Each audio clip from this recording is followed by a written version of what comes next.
Straight ലൈനിലേക്ക് വീണ്ടും സ്വാഗതം.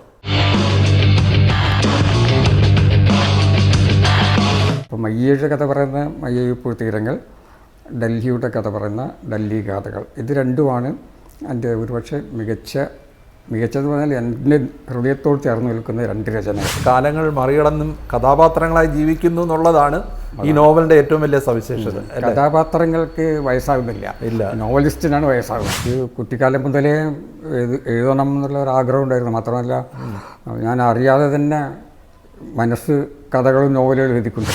മയ്യഴിയിൽ എവിടെ നോക്കിയാലും വൈൻ ഷോപ്പുകളാണ്, മദ്യവിൽപ്പനശാലകൾ. അത് വലിയൊരു ബിസിനസ്സാണ്. മദ്യത്തിനിവിടെ വളരെ വില കുറവാണല്ലോ. അപ്പോൾ ഈ മദ്യം മുഴുവനും ഈ നാട്ടുകാരല്ല കുടിക്കുന്നത്. ഇവിടെ സംഭവിക്കുന്ന ഒരു കാര്യം, ഡൽഹിയിൽ എത്തണമെങ്കിൽ ദിവസങ്ങളെടുക്കും. പിന്നെ പത്രങ്ങൾ ഇന്നത്തെ പോലെ ഈ സാഹിത്യകാരന്മാർ എന്തെങ്കിലും പറഞ്ഞാൽ റിപ്പോർട്ട് ചെയ്യില്ല. മൂന്തേട്ടൻ ഒരു ഇടത് സഹയാത്രികനാണ്, അല്ലെങ്കിൽ ഒരു കമ്മ്യൂണിസ്റ്റ് സഹയാത്രികനാണ്. ആ ധാരയിൽ തന്നെയാണോ ഇപ്പോഴും നിൽക്കുന്നത്? അതെ, അതിൽ മാറ്റം വന്നിട്ടില്ല. ഇങ്ങനെ പഴയ കാലത്ത് എഴുത്തുകാർ ഇത്രയും ദീർഘകാലം ജീവിച്ചിട്ടില്ല. ചെറിയൊരു കാലത്താണ് ജീവിച്ചത്. അതുകൊണ്ട് അവർക്ക് ഒരേ സ്റ്റൈൽ അവർക്ക് എഴുതാൻ കഴിയുമായിരുന്നു. ഇടയ്ക്ക് മൂന്തേട്ടൻ പറയുകയുണ്ടായി, നിരാശ തോന്നുമ്പോൾ ആകാശത്തേക്ക് നോക്കിക്കഴിഞ്ഞാൽ നിലാവിൽ കാറൽ മാർക്സും എംഗൽസും നയനാരും ഒക്കെ കാണാൻ പറ്റും, അപ്പോൾ ഒരു ആശ്വാസമാണ്. ആ ചിന്ത ഇപ്പോഴും ഉണ്ടോ? അത് ആ ചിന്ത ഇപ്പോഴും ഉണ്ട്.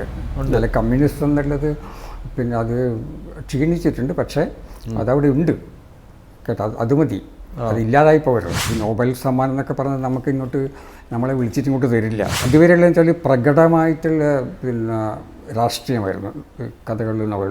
അതിപ്പോൾ കുറേശ്ശായിട്ട് മങ്ങി പോവുകയും ഇപ്പം രാഷ്ട്രീയം രചനയുടെ ഉള്ളിലേക്ക് ഇറങ്ങിപ്പോയി അത് ആ ഒരു രീതിയിലേക്ക് വരുന്നുണ്ട്. അത് നമുക്ക് പ്രതീക്ഷ നൽകുന്നുണ്ട്. രാഷ്ട്രീയം വേണം, പക്ഷെ അതേസമയത്ത് തന്നെ നമ്മുടെ രചന രാഷ്ട്രീയം പറയാനുള്ള ഒന്നല്ല. മലയാളികൾ തലമുറകളായി ഹൃദയത്തിൽ കൊണ്ടു നടക്കുന്ന മയ്യഴിപ്പുഴയുടെ തീരങ്ങളിൽ 50-ാം വർഷത്തിൽ എത്തുകയാണ്. ഈ വേളയിൽ കേരളത്തിൻ്റെ ഏറ്റവും പ്രിയങ്കരനായ സാഹിത്യകാരൻ, മയ്യഴിപ്പുഴയുടെ തീരങ്ങളുടെ രചയിതാവ് കൂടിയായ ശ്രീ എം മുകുന്ദനാണ് നമ്മളോടൊപ്പം ഉള്ളത്. നമസ്കാരം ശ്രീ എം മുകുന്ദൻ. നമസ്കാരം.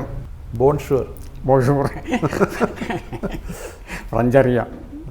ഫ്രഞ്ച് പഠിച്ചുകൊണ്ട് അത് തൽക്കാലം ഗുഡ് മോർണിംഗ് അങ്ങനെ ഏത് ഇതിനും ഉപയോഗിക്കാവുന്നതാണല്ലോ. ഇവിടെ സാധാരണ എല്ലാവരും പറയുന്ന ബോൺഷൂർ. ഇപ്പോഴും ചിലരുണ്ട് ഫ്രഞ്ച് പറയുന്നത്. ഫ്രഞ്ച് അധ്യാപകരൊക്കെ ഉണ്ട് ഇവിടെ, അവർ ഫ്രഞ്ച് പറയും. അത് ശരി. അന്ന് മയ്യഴിപ്പുഴയുടെ തീരങ്ങളിൽ തുടക്കത്തിൽ പറയുന്നുണ്ട്, മൂപ്പൻ സാഹിബിൻ്റെ കാറ് കാണാൻ മയ്യഴിയുടെ മക്കൾ മുഴുവൻ തുറമുഖത്തെത്തി. ആ മയ്യഴി ഇപ്പോൾ ഇത്രയോ അരനൂറ്റാണ്ട് കഴിയുമ്പോൾ എന്ത് മാറ്റമാണ് പ്രധാനമായിട്ടും മൂന്തേട്ടൻ കാണുന്നത്? അതൊരു വലിയ മാറ്റമുണ്ട്. പിന്നെ നോവൽ പുറത്തിറങ്ങിയിട്ട് 50 വർഷമായി. പക്ഷേ ഇതിൽ അന്ന് കഥ പറയുമ്പോൾ പഴയ കഥയാണ് പറയുന്നത്. അതെ. അപ്പോൾ ഏകദേശം ഒരു 75-80 വർഷങ്ങൾ കടന്നുപോയിരിക്കുന്നത്. അപ്പോൾ ആ ഒരു കാലഘട്ടത്തിൽ നമ്മളിപ്പോൾ എല്ലാ സ്ഥലത്തും മാറ്റങ്ങളുണ്ട്, കേരളത്തിൽ മുഴുവൻ മാറ്റങ്ങളുണ്ട്, ഇവിടെയും മാറ്റങ്ങളുണ്ട്. ഇവിടെ പ്രധാനമായിട്ടുള്ള ചില ഫ്രഞ്ച് സാന്നിധ്യം അത് ഇല്ലാതെയായി കുറഞ്ഞു പൂർണ്ണമായിട്ടും മിക്കവാറും. ഇപ്പം അവസാനമായിട്ട് ഇവിടെ ഒരു പൂക്കാരിയുണ്ട്, പൂവ് വിൽക്കുന്ന, അവരുടെ മരിച്ചു. പക്ഷേ പോണ്ടിച്ചേരിയിൽ അങ്ങനെയല്ല. മയ്യഴി പോണ്ടിച്ചേരിയുടെ ഭാഗമാണല്ലോ. അതെ. പക്ഷേ പോണ്ടിച്ചേരിയിൽ ഇപ്പോഴും ആ ഫ്രഞ്ച് സാന്നിധ്യം കാണാം. നമ്മൾ അതിൽ കൂടെ പോണ്ടിച്ചേരി കൂടെ നടക്കുമ്പോഴും ഒക്കെ അടയാളങ്ങൾ ഒരുപാടുണ്ട്. ഈ നോവലിലെ കഥാപാത്രങ്ങളായിട്ട് വന്ന ആരെങ്കിലും ഇപ്പോഴുണ്ടോ, എഴുത്തുകാരനല്ലാതെ?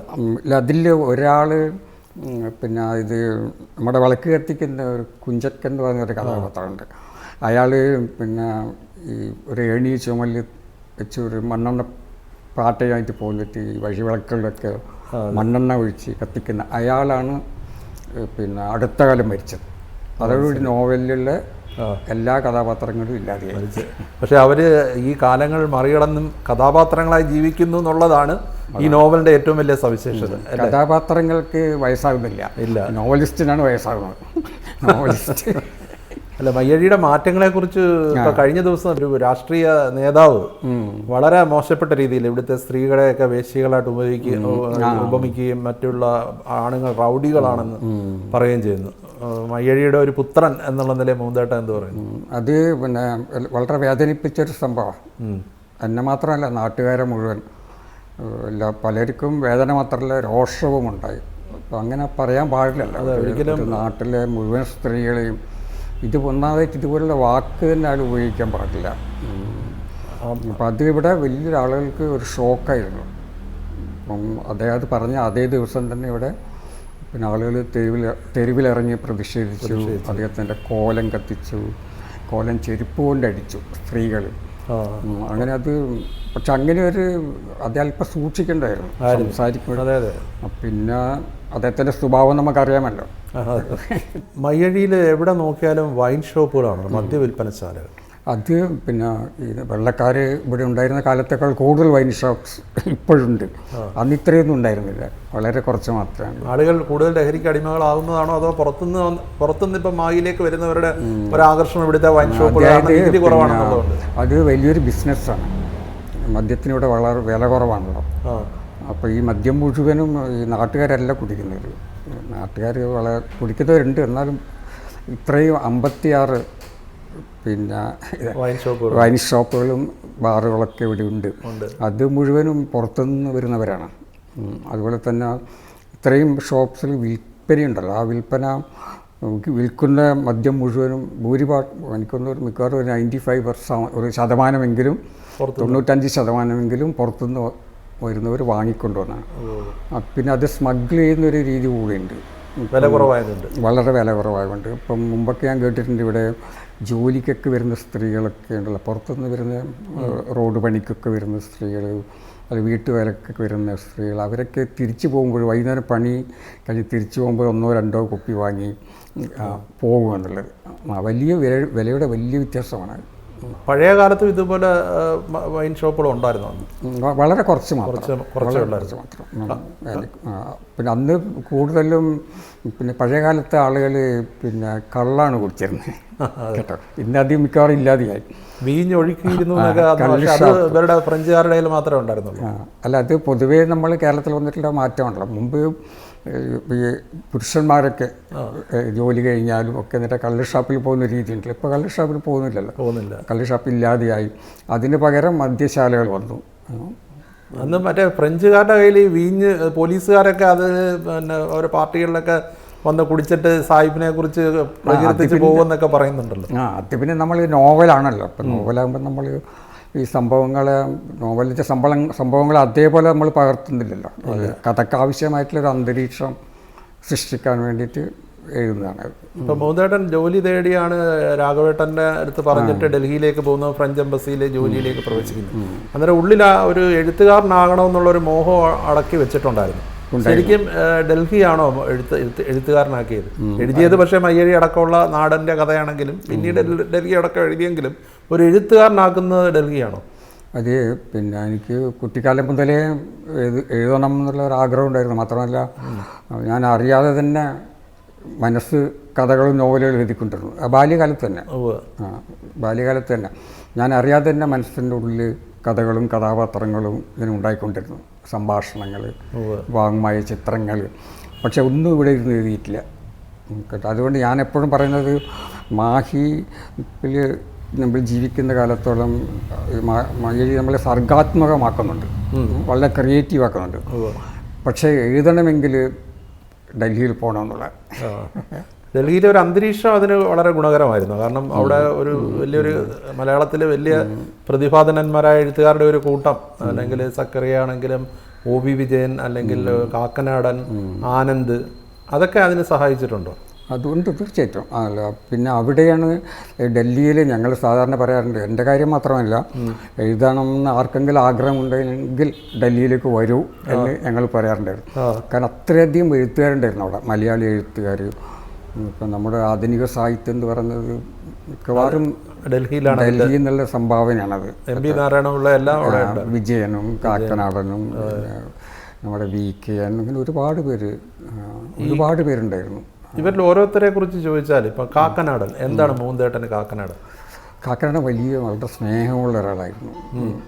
പക്ഷെ എന്നെ സംബന്ധിച്ചിടത്തോളം എനിക്കൊരു ജ്യേഷ്ഠ സഹോദരനെ പോലെയാണ്. വലിയ സ്നേഹമായിരുന്നു. മാത്രമല്ല ഞാൻ വളരെ ഒരു ഉൾവലിഞ്ഞിട്ടുള്ള ഒരാളായിരുന്നു. ഏകാന്തതയ്ക്ക് ഇഷ്ടപ്പെടുന്ന ഒരാൾ. അപ്പോൾ അതിൽ നിന്ന് തന്നെ പുറത്തേക്ക് കൊണ്ടുവന്നത് കാക്കനാടനാണ്. അത് ശരി. അദ്ദേഹത്തിൻ്റെ ഉഷ്ണമേഖല അത് ഒരു മലയാളത്തിലെ ആധുനിക സാഹിത്യത്തിലെ വളരെ ശ്രദ്ധേയമായ രചനയാണല്ലോ. അത് ഒരു പൊളിറ്റിക്കലായിട്ടില്ല, രാഷ്ട്രീയ നോവലാണത്. അതിനൊരു ദീർഘവീക്ഷണത്തോടെ എഴുതിയാണ്. ഇന്നാണ് ഇപ്പോൾ ഇവിടെ നമ്മുടെ നാട്ടിൽ ഉഷ്ണമേഖല ഉണ്ടാകുന്നത്. പക്ഷെ അത് നേരത്തെ തന്നെ കാക്കനാടൻ തിരിച്ചറിഞ്ഞുകയും അതിനെക്കുറിച്ച് എഴുതുകയും ചെയ്തു. അത് നല്ലൊരു നോവലാണ്. വേണ്ട വിധത്തിൽ അത് വിലയിരുത്തപ്പെട്ടിട്ടില്ല. പിന്നെ വീക്കെൻഡ് സ്വന്തമായിട്ടുള്ളൊരു ലോകമുണ്ടല്ലോ, അദ്ദേഹത്തിൻ്റെ ഭാഷ, ചിന്ത. അദ്ദേഹം കുറച്ച് കാലമേ അവിടെ ജീവിച്ചിട്ടുള്ളൂ. പക്ഷേ അതിനിടയിൽ അദ്ദേഹം അവിടുത്തെ ഡൽഹി ജീവിതം നന്നായിട്ട് പഠിച്ചു. ഇപ്പോൾ ഡിഫൻസ് കോളനി എന്ന് പറഞ്ഞൊരു സ്ഥലമുണ്ട് അവിടെ. അതൊക്കെ അവിടുത്തെ ജീവിതമൊക്കെ വളരെ നന്നായിട്ട് അദ്ദേഹം കഥകളിലും നോവലുകളൊക്കെ കൊണ്ടുവന്നിട്ടുണ്ട്. നിങ്ങൾ തമ്മിലുള്ള അടുപ്പം എങ്ങനെയായിരുന്നു? അടുപ്പമുണ്ടായിരുന്നു, വളരെ അടുപ്പമുണ്ടായിരുന്നു. വീട്ടിൽ വന്ന് താമസിക്കുകയൊക്കെ ചെയ്തിട്ടുണ്ട്, താമസിച്ചിട്ടുണ്ട്. പക്ഷേ വീക്കെൻഡിലേക്ക് അങ്ങനെ അടുക്കാൻ കഴിഞ്ഞിട്ടില്ല. അതിനു മുമ്പ് അദ്ദേഹം സ്ഥലം വിട്ടു. വിജയൻ പിന്നെ ഞങ്ങൾ ദീർഘകാലം ഒന്നിച്ചുണ്ടായിരുന്നല്ലോ. വിജയൻ പിന്നെ ഒരു രോഗാവസ്ഥയിലെത്തി സെക്കന്ദരാബാദിലേക്ക് പോയി. അതുവരെ ഞങ്ങൾ അടുത്ത ബന്ധമുണ്ടായിരുന്നു. അദ്ദേഹം ഏതെങ്കിലും രീതിയിൽ സ്വാധീനിച്ചിട്ടുണ്ടോ? വിജയൻ്റെ പ്രശ്നം പ്രധാനമായിട്ടും എപ്പോഴും ആകുലപ്പെടുന്ന ഒരാളായിരുന്നു കേട്ടോ. എന്തിനെക്കുറിച്ചെങ്കിലും വറി ചെയ്യുന്ന ഒരാളായിരുന്നു. അപ്പം അത് അങ്ങനെ ഇപ്പോൾ രോഗത്തെക്കുറിച്ച് അമിതമായിട്ടുള്ള ഉത്കണ്ഠ, പിന്നെ അവസാനം കുറേശ്ശായിട്ട് ഈ രോഗിയാകുകയാണ് ചെയ്യുന്നത്. അത് വല്ലാത്തൊരു ഒരു പതനമാണ്. അപ്പോൾ ആദ്യകാലത്ത് ഞാൻ വിജയനെ കാണുമ്പോൾ, ഞാനവിടെ ചെല്ലുന്ന കാലത്ത് വിജയൻ അവിടെ ഉണ്ട്. അപ്പം അന്ന് വിജയൻ്റെ രൂപമൊക്കെ നമുക്കിപ്പോഴും സങ്കല്പിക്കാൻ കഴിയില്ല. അത്രയും വളരെ സുമുഖനായിട്ടുള്ള സുന്ദരനായിട്ടുള്ള ഒരാളാണ്, യുവാവായിരുന്നു. നല്ല ഉയരമുണ്ട്, ഏറ്റവും നന്നായിട്ട് ഫാഷനബിളായിട്ട് തയ്പ്പിച്ച കോട്ടൊക്കെ ധരിച്ച് കയ്യിലൊരു ബാഗൊക്കെ ആയി ഇങ്ങനെ കൊണാർപ്പിച്ച് കൂടെ നടക്കുന്നത് കാണാൻ കഴിയും. അത് ഇന്ന് നമുക്ക് പരിചയമുള്ള നമ്മുടെ സങ്കല്പത്തിലുള്ള നമ്മുടെ മനസ്സിലുള്ള വിജയനല്ലായിരുന്നില്ല, അത് മറ്റൊരു വിജയനായിരുന്നു. അപ്പോൾ അവിടെ നിന്നും പിന്നെ ക്രമേണയാണ് ഈ മാറ്റങ്ങൾ വരുന്നത്. ആരോഗ്യപരമായ ഒരു കാര്യങ്ങളാണ് അതിലൊരു സക്കറിയായിട്ടുള്ള അടുപ്പോ? സക്കറിയ കുറച്ച് കാലം അവിടെ ഉണ്ടായിരുന്നു. പക്ഷെ സക്കറിയ ഞങ്ങൾ കൂടുതൽ അടുപ്പമുണ്ടായിരുന്നു. അതായത് തമ്മിൽ എടാ പോടാന്നൊക്കെ പറയുന്ന ആ ഒരു രീതിയിലുള്ള അടുപ്പമായിരുന്നു. അതിപ്പോൾ വിജയനുമായിട്ടോ കാക്കനാടൻ അവരുമായിട്ടൊന്നും ഉണ്ടായിരുന്നില്ല. MP നാരായണപിള്ള ഈ പറഞ്ഞ പോലെ ചെറിയൊരു കുറച്ചൊരു അകൽച്ചയിൽ നിന്ന്, പക്ഷെ ബന്ധമുണ്ടായിരുന്നു, എന്നാലും കുറച്ചൊരു അകൽച്ചയിലുള്ള ബന്ധമായിരുന്നു. അപ്പോൾ സക്കരയായിരുന്നു ഞാനായിരുന്നു ഏറ്റവും കൂടുതൽ അടുപ്പം. കാക്കനാടൻ പിന്നെ ഒരു സ്നേഹം ഉള്ള ഒരാളായിരുന്നു, ഞാൻ പറഞ്ഞല്ലോ. അതിന് പിന്നെ കാക്കനാടൻ ഒരു ഉദാഹരണം അദ്ദേഹത്തിൻ്റെ സ്വഭാവം. ഞാനന്ന് എഴുതി തുടങ്ങുന്ന കാലത്ത്, അക്കാലത്ത് നമ്മൾ എഴുത്തുകാരുടെ വലിയൊരു ആഗ്രഹം, നമ്മൾ കുറച്ച് എഴുതി കഴിഞ്ഞാൽ ഈ വാർഷിക പതിപ്പിൽ കഥകൾ എഴുതാനാണ്. അത് വലിയൊരു അംഗീകാരമാണ്. അപ്പം അങ്ങനെയുള്ള സമയത്ത് എൻ്റെ ഒരു കഥയും വാർഷിക പതിപ്പിൽ വന്നിട്ടില്ല. അപ്പം പിന്നെ ഒരു ദിവസം കാക്കനാടൻ നാട്ടിലേക്ക് പോകുമ്പോൾ എന്നോട് ചോദിച്ചു, നിൻ്റെ കയ്യിൽ കഥയുണ്ടോ? ഞാൻ പറഞ്ഞ് പകുതി എഴുതിയിട്ടുള്ളൊരു കഥയുണ്ട്. അപ്പോൾ പിന്നെ അത് മുഴുമിച്ച് തരും. ഞാൻ എന്തിനാണെന്ന് ചോദിച്ചു, ഒന്നും പറഞ്ഞില്ല. ഞാനത് പൂർത്തിയാക്കി കൊടുത്തു. അപ്പം അത് കാക്കനാട് നാട്ടിൽ പോയി, കൊല്ലത്ത് പോയി, കാമ്പിശ്ശേരിക്ക് കൊടുത്തു, ജനകത്തിൽ വന്നു. അത്രയും ഒരു കരുതലും സ്നേഹമുള്ള ഒരാളാണ് കാക്കനാട്. അത് ഞാൻ ഒരു ഉദാഹരണമായിട്ട് ഈ സംഭവം പറഞ്ഞതാണ്. ഇപ്പോൾ മലയാളത്തിൽ അന്നും ഇന്നും ഉന്നത ശീർഷരായി നിൽക്കുന്ന ഇപ്പോൾ ടി പത്മനാഭനും MTക്കും ശേഷം വന്ന തലമുറയിൽ യഥാർത്ഥ സൂപ്പർ സ്റ്റാർ അങ്ങായിരുന്നു. അതായത് ക്യാമ്പസുകളിലാണെങ്കിലും വായനക്കാരുടെ ഇടയിലും അങ്ങയുടെ രചനകൾക്ക് കിട്ടിയ എല്ലാവരുടെയും, ഈ പറയുന്നവരെല്ലാം പ്രതിപാദനരായ എഴുത്തുകാരാണെങ്കിലും ആ ഒരു ഗ്ലാമർ താരം അത് അനുഭവിച്ചിട്ടുണ്ടോ? അല്ല, അത് ഞാൻ സത്യം പറഞ്ഞാൽ ഞാൻ ഡൽഹിയിലായിരുന്നല്ലോ. അപ്പം ഞാൻ നാട്ടിൽ എത്രമാത്രം പ്രശസ്തനാണെന്നോ അതൊന്നും എനിക്കറിയില്ലായിരുന്നു. പിന്നെ അന്ന് നമ്മൾ ഇന്നത്തെ പോലെയല്ല, സോഷ്യൽ മീഡിയ ഇല്ല, ചാനലുകളില്ല, കത്തുകൾ വരത്തില്ല, ഒന്നുമില്ല, കത്തുകളാണ്. അപ്പം ഈ വാർത്തകൾ എത്തില്ല. ഇവിടെ സംഭവിക്കുന്ന ഒരു കാര്യം ഡൽഹിയിൽ എത്തണമെങ്കിൽ ദിവസങ്ങളെടുക്കും. പിന്നെ പത്രങ്ങൾ ഇന്നത്തെ പോലെ ഈ സാഹിത്യകാരന്മാർ എന്തെങ്കിലും പറഞ്ഞാൽ റിപ്പോർട്ട് ചെയ്യില്ല. ഇപ്പം നമ്മൾ എന്തെങ്കിലും പറഞ്ഞു കഴിഞ്ഞാൽ വിവാദമാണെങ്കിൽ എന്തായാലും പത്രങ്ങളിൽ വാർത്ത വരും, എഴുത്തുകാരൻ്റെ ഫോട്ടോ വരും. അപ്പം അതുകൊണ്ട് എഴുത്തുകാരൻ്റെ ഇപ്പം എല്ലാവർക്കും അറിയാം. പക്ഷെ ആ കാലത്ത് അങ്ങനെയല്ല. പക്ഷെ അന്ന് കത്തുകളിലൂടെ ബന്ധം പുലർത്തിയിരുന്ന ഒരുപാട് പേരുണ്ടായിരുന്നു. ഒരുപാട് പേരുണ്ട്. എനിക്ക് തോന്നുന്നു വായനക്കാരനും എഴുത്തുകാരനും തമ്മിലുള്ള അടുപ്പം ഇന്ന് ഈ സാങ്കേതിക വിദ്യ വർദ്ധിച്ചെങ്കിലും അന്നായിരുന്നില്ലേ ഒരു പക്ഷേ ഒരു ഹൃദയബന്ധം? അന്നായിരുന്നു അടുപ്പം. ആ കത്തുകളിലൂടെ ബന്ധവും നമ്മൾ ഈ മൊബൈൽ ഫോണിൽ കൂടെയല്ല വാട്സപ്പിൽ കൂടെയുള്ള വ്യത്യാസമുണ്ട്. ഇപ്പം മയ്യഴിപ്പുഴയുടെ തീരങ്ങളിലാണെങ്കിലും അല്ലെങ്കിൽ പിന്നെ നൃത്തം, ഡൽഹി, പിന്നെ ഹരിദ്വാറിൽ മണികൾ മുഴങ്ങുമ്പോൾ ഒരു ദളിത് യുവതിയുടെ കഥ, അങ്ങനെയുള്ള പല, ഇപ്പോൾ ഏറ്റവും കൂടുതൽ നിങ്ങൾ വരെ വരുന്നു. അന്നേരത്തേക്ക് ഈ കാലത്തിനനുസരിച്ച് താങ്കൾ എപ്പോഴും നവീകരിച്ചുകൊണ്ടിരുന്നു, കാലാനുസൃതമായ നവീകരണം സ്വന്തം രചനകളിൽ വരുത്തി. ഇപ്പോൾ അസ്തിത്വവാദത്തിന് വേണ്ടി വന്ന് അതിൽ അഭിരമിച്ച് താങ്കളെ ആരാധിച്ചവർ, അനുകരിച്ചവർ ഈയാമ്പാറ്റകളെ പോലെ പോവുകയും താങ്കൾ ഇപ്പോഴും ഇങ്ങനെ ഒരു അതിലേക്ക് മാറിപ്പോവുകയും ചെയ്തില്ലേ? അല്ല, അത് തെറ്റായ ഒരു കാഴ്ചപ്പാടാണ്. കാരണം ഈ മാറ്റങ്ങൾ എഴുത്തുകാരിൽ മാത്രമല്ല, നമ്മുടെ സമൂഹത്തിൽ മുഴുവനുണ്ട്. നമ്മൾ പറയുന്ന ചെറുപ്പക്കാർ പോലും മാറി. ഇപ്പം പഴയ കാലത്ത് 60കളിലും 70കളിലും നോവലുകളും കഥകളും വായിച്ച ചെറുപ്പക്കാരല്ല ഇന്നുള്ളത്. അപ്പം മാറ്റം എന്നുള്ളത് എഴുത്തുകാരൻ തനിയെ ഉണ്ടാക്കുന്ന ഒന്നല്ല. എഴുത്തുകാരനും വായനക്കാരും പ്രസാധകർ പോലും സമൂഹം നമ്മൾ ഒന്നിച്ചാണ് നമ്മൾ മാറുന്നത്. അല്ലെങ്കിൽ മാറില്ല. എഴുത്തുകാരൻ മാത്രം വിചാരിച്ചാൽ മാറ്റങ്ങൾ കൊണ്ടുവരാൻ പറ്റില്ല. അപ്പം എഴുത്തുകാരനും വായനക്കാരും ഒന്നിച്ച് ഉണ്ടാക്കിയിട്ടുള്ളൊരു മാറ്റമാണ്. അപ്പം ഞാൻ മാത്രം ഉണ്ടാക്കിയിട്ടുള്ളൊരു മാറ്റമാണെങ്കിൽ അത് വായനക്കാർ ഉണ്ടാക്കിയിട്ടുള്ള മാറ്റമല്ലെങ്കിൽ അവർ ആഗ്രഹിക്കാത്ത മാറ്റങ്ങളാണ് ഞാൻ കൊണ്ടുവന്നിരുന്നെങ്കിൽ വായനക്കാരനെ ഉപേക്ഷിച്ചിട്ടുണ്ടാവും. പക്ഷെ അവർ ഉപേക്ഷിച്ചിട്ടില്ല. പക്ഷേ കാലത്തിൻ്റെ ട്രെൻഡിനുകൾക്ക് അനുസരിച്ച് എഴുതാൻ ശ്രമിച്ചിട്ടുണ്ടോ? അങ്ങനെയല്ല. അത് വെച്ചാൽ നമ്മൾ നവീകരിക്കുക എന്നുള്ളതാണ്. അതെ, ഇപ്പോൾ എഴുത്തുകാരന് അത്യാവശ്യം അതാണ്, നവീകരിക്കുക എന്നുള്ളതാണ്. ഇപ്പം ഇങ്ങനെ പഴയ കാലത്ത് എഴുത്തുകാർ ഇത്രയും ദീർഘകാലം ജീവിച്ചിട്ടില്ല. ചെറിയൊരു കാലത്താണ് ജീവിച്ചത്. അതുകൊണ്ട് അവർക്ക് ഒരേ സ്റ്റൈൽ അവർക്ക് എഴുതാൻ കഴിയുമായിരുന്നു കേട്ടോ. ഇന്നങ്ങനെയല്ല. എഴുത്തുകാർ ദീർഘകാലം ജീവിക്കുന്നുണ്ട്. അപ്പോൾ അത്രയും ഈ ദീർഘകാലം ഒരേ ഭാഷയിൽ, ഒരേ ആഖ്യാന രീതിയിൽ, ഒരേ വിഷയത്തെക്കുറിച്ച് എഴുതാൻ നമുക്ക് സാധിക്കില്ല.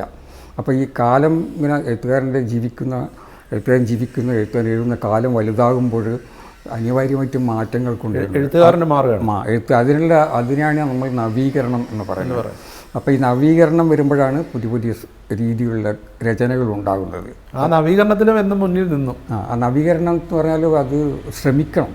പ്രത്യേകിച്ചിട്ട് നമ്മൾ ലോകത്തിലുള്ള ലോകത്തിൽ സാഹിത്യത്തിൽ എന്തൊക്കെ സംഭവിക്കുന്നുള്ളത് നമ്മൾ അറിയണം. അപ്പോൾ അതിനെനിക്ക് സൗകര്യമുണ്ടായിരുന്നു. അങ്ങനെയുള്ള ഈ മാറ്റങ്ങളെ ലോക സാഹിത്യത്തിൽ ആഗോളതലത്തിലുണ്ടാകുന്ന മാറ്റങ്ങളെ അറിയാനും പഠിക്കുവാനും എനിക്ക് സൗകര്യങ്ങളുണ്ടായിരുന്നു ഡൽഹിയിൽ.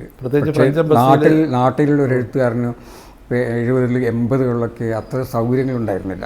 ഇന്നുണ്ട്. ഇന്ന് നമുക്ക് ഓൺലൈനിൽ എന്തും വായിക്കാം. തുമ്പിലാണല്ലോ. അപ്പോൾ ആ ഒരു സൗകര്യങ്ങൾ, പരിസരങ്ങൾ എന്നെ സഹായിച്ചിട്ടുണ്ട്. പക്ഷേ ഈ മയ്യഴിപ്പുഴയുടെ തീരങ്ങളിൽ നിന്നുള്ള രചനയിലേക്ക് വരുമ്പോൾ ഇപ്പോൾ 50 വർഷം ആകുമ്പോഴും അത് കാലത്തെ അതിജീവിക്കുന്ന ഒരു ഭാവുകത്വം സമ്മാനിച്ചത്. അത് ഈ പറയുന്ന കാലത്തിൻ്റെ സമൂഹത്തിൽ വരുന്ന മാറ്റങ്ങൾക്കൊപ്പം എഴുത്തുകാരൻ മാറുമ്പോഴും കാലാധിവർത്തിയായി അന്ന് എഴുതിയ രചനകൾ നിൽക്കുന്നുമില്ലേ?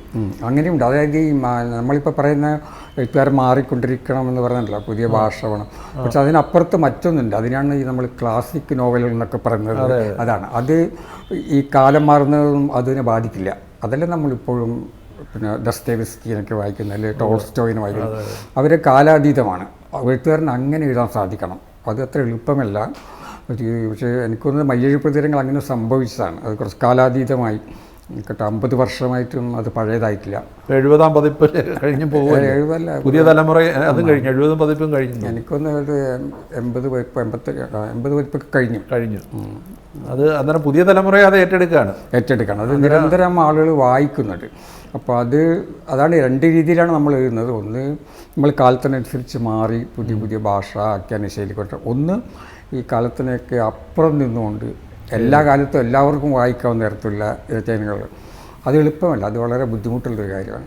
ഒരുപാട് മികച്ച കൃതികൾ, കഥകളും നോവലുകളും എല്ലാം മൂന്തേട്ടൻ എഴുതിയെങ്കിലും മയ്യഴിപ്പുഴയുടെ തീരങ്ങളെക്കാൾ മികച്ചതൊന്നും എഴുതാൻ പറ്റിയില്ല എന്ന് വിമർശിക്കുന്നവരുണ്ട്. എന്നാൽ അതിനെക്കാട്ടിൽ ഇഷ്ടപ്പെട്ട മറ്റ് നോവലുകളെക്കുറിച്ച് ഇപ്പോൾ ആദിത്യൻ്റെ രാധയടക്കമുള്ള പലതിനെക്കുറിച്ചും പറയുന്നുമുണ്ട്. എന്താണ് മൂന്തേട്ടൻ്റെ മാസ്റ്റർ പീസ് അല്ലെ മാഗ്നം ഓപ്പസ്? മയ്യഴിപ്പുഴയാണോ എഴുതിയിട്ടുള്ള? നമ്മുടെ മയ്യഴിപ്പുഴ തീരങ്ങൾ പോലെ തന്നെ പ്രാധാന്യമുള്ള ഒരു നോവലാണ് ഡൽഹി ഗാഥകൾ. ഡൽഹിയിൽ ഞാൻ ജീവിച്ച ദീർഘകാലം, ഡൽഹി മുഴുവൻ അതിലുണ്ട്. അപ്പം എനിക്ക് സത്യം പറഞ്ഞാൽ എനിക്കൊരു ഇരട്ട ജീവിതം. 2 നാടുകളുണ്ട്, മയ്യഴിയും ഡൽഹിയുടെ.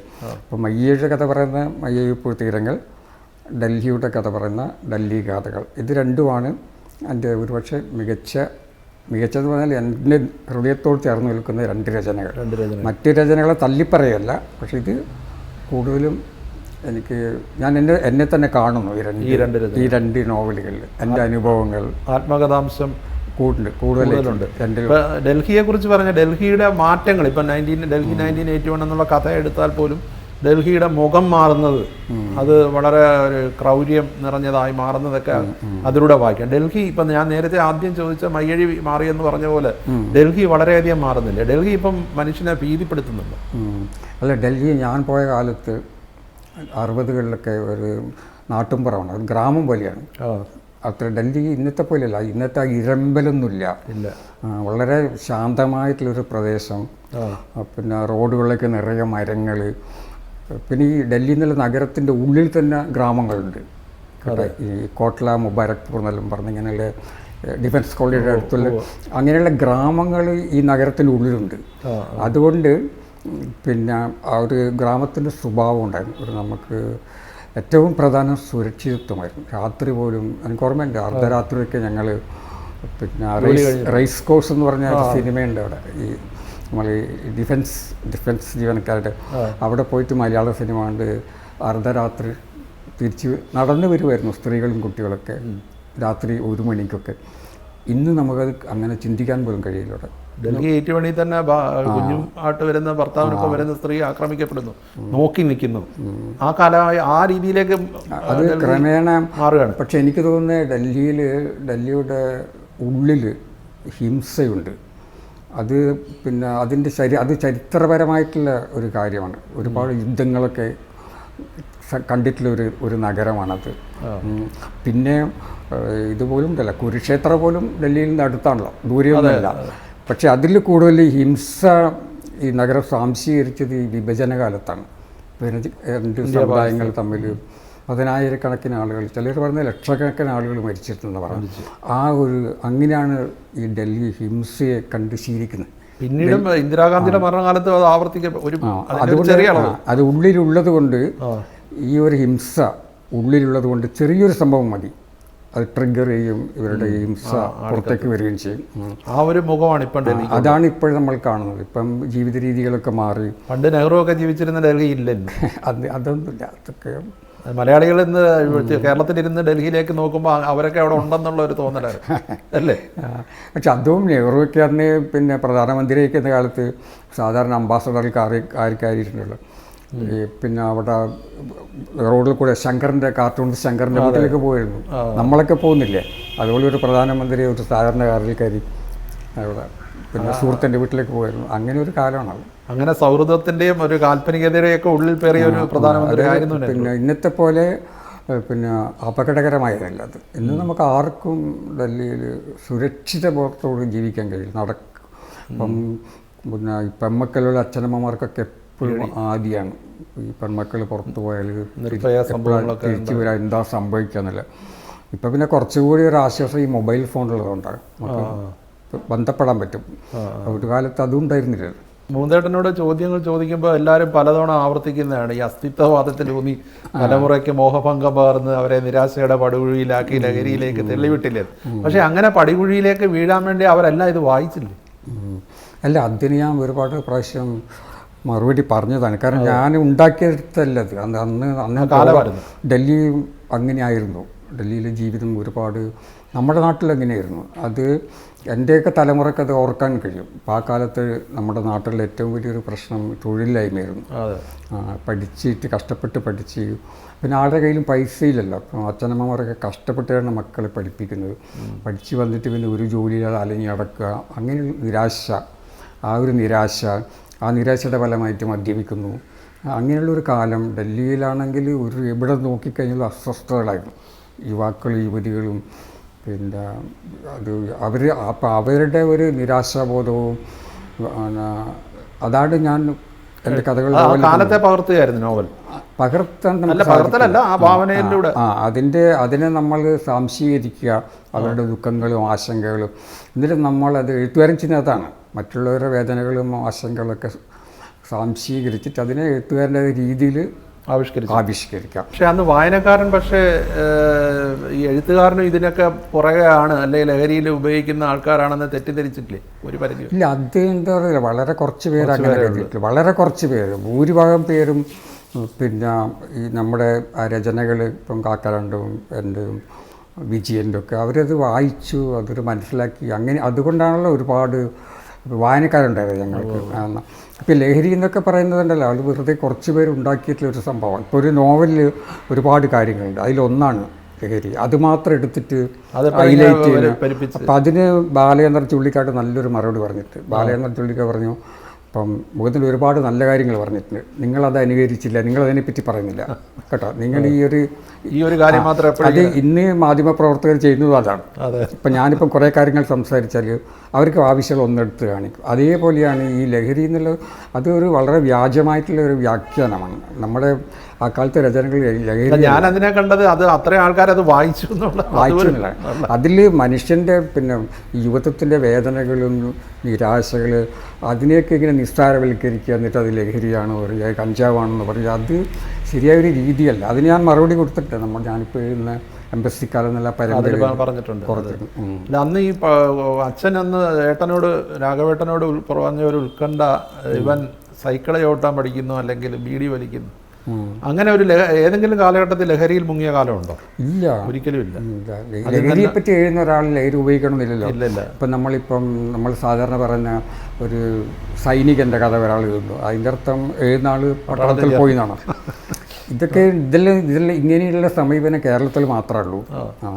അല്ലാതെ നമ്മൾ ഒരു സാഹിത്യകൃതിനെ ഇങ്ങനെ നിസ്സാരവൽക്കരിക്കുക, ഇതുപോലുള്ള പിന്നെ അത് കേരളത്തിൽ മാത്രം സംഭവിക്കുന്നു. മാധവിക്കുട്ടിയാണെന്നോ അതിൻ്റെ ഏറ്റവും വലിയ എഴുതുന്നതിനെ എഴുത്തുകാരൻ്റെ ജീവിതമായിട്ട് കൂട്ടിക്കെട്ടാൻ ഒരു വിഭാഗം ആൾക്കാരുണ്ട്. അത് ഞാനിങ്ങനെ പിന്നെ സാഹിത്യരചനകളും കാണുന്ന പിന്നെ വായനക്കാരല്ല കാണുന്നത്, വളരെ ചെറിയൊരു ഒരു ഭാഷയിൽ ഞാനത് കണ്ടിട്ടില്ല ഇങ്ങനെ. പക്ഷെ അന്ന് ഈ ലോക കമ്മ്യൂണിസത്തിൻ്റെ ഒരു അപജയം അത് ആൾക്കാരെ ഇടത് തീവ്രവാദത്തിലേക്ക് നയിച്ചിട്ടുണ്ട്. പക്ഷേ ഇത് കേരളത്തിൽ കമ്മ്യൂണിസത്തിൻ്റെ ഒരു നേർവഴി കാണിക്കുന്നുണ്ടായിരുന്നോ ആ കാലം? അല്ല, അതിലേക്ക് നമ്മളിപ്പം പോകണ്ട. കാരണം അത് പിന്നെ ഒന്ന് മാത്രം പറയാം. ഇപ്പോൾ നമ്മുടെ സാർത്തിൻ്റെ ഒരു പുസ്തകമുണ്ട്. ആ പുസ്തകത്തിൻ്റെ പേര് പിന്നെ കമ്മ്യൂണിസം ഹ്യൂമനിസമാണെന്നുള്ളതാണ്.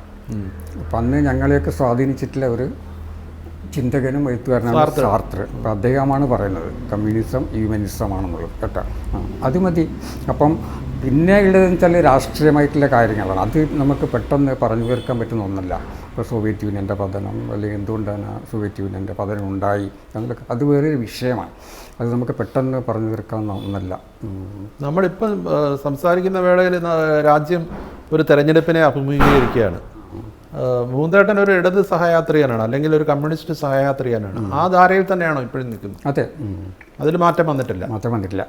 ഈ അധികാരത്തിൻ്റെ പ്രയോഗം അത് ഈ കമ്മ്യൂണിസത്തിൽ നിന്ന് ആൾക്കാരെ അകറ്റുന്നു എന്നുള്ളൊരു ചിന്ത ഈ അടുത്തിടെയായിട്ട് ശക്തിപ്പെട്ടു വരുന്നുണ്ട്. അതിനെ എങ്ങനെയാണ്? അല്ല, അതെനിക്ക് അറിയില്ല. കാരണം സർക്കാർ ഉണ്ടാക്കുമ്പോൾ അധികാരം ഉണ്ടാവും കേട്ടോ. സർക്കാർ ഉണ്ടാകുമ്പം അധികാരത്തിലേക്ക് ഇപ്പോൾ ഒരു സർക്കാരിനെ തന്നെ ഞങ്ങൾ തിരഞ്ഞെടുക്കുമ്പോൾ സ്വാഭാവികമായിട്ടും സർക്കാരിൻ്റെ കയ്യിൽ അധികാരം ഉണ്ടാവും. ഈയിടെ MT ചില ഇത് അഭിപ്രായങ്ങൾ പറഞ്ഞിരുന്നു. അന്ന് മൂന്തേട്ടനും അതിന് കമൻറ്റ് ചെയ്തിരുന്നു. തീർച്ചയായിട്ടും. ഇടയ്ക്ക് മൂന്തേട്ടൻ പറയുകയുണ്ടായി, നിരാശ തോന്നുമ്പോൾ ആകാശത്തേക്ക് നോക്കിക്കഴിഞ്ഞാൽ നിലാവിൽ കാറൽ മാർക്സും എംഗൽസും നയനാരും ഒക്കെ കാണാൻ പറ്റും, അപ്പോൾ ഒരു ആശ്വാസമാണ്. ആ ചിന്ത ഇപ്പോഴും ഉണ്ടോ? ആ ചിന്ത ഇപ്പോഴും ഉണ്ട്. അല്ല, കമ്മ്യൂണിസം എന്നുള്ളത് പിന്നെ അത് ക്ഷീണിച്ചിട്ടുണ്ട്, പക്ഷേ അതവിടെ ഉണ്ട് കേട്ടോ. അത് മതി, അതില്ലാതായി പോകരുത്. കെ വേണുവിനെ പോലുള്ളവർ പക്ഷേ പറയുന്നത് കാലഹരണപ്പെട്ടു പോയ പ്രത്യയശാസ്ത്രമാണെന്നാണ്. അതല്ല, നവീകരിക്കണം. അതിന് ഏത് പ്രത്യയശാസ്ത്രവും നവീകരിച്ചുകൊണ്ടേയിരിക്കണം.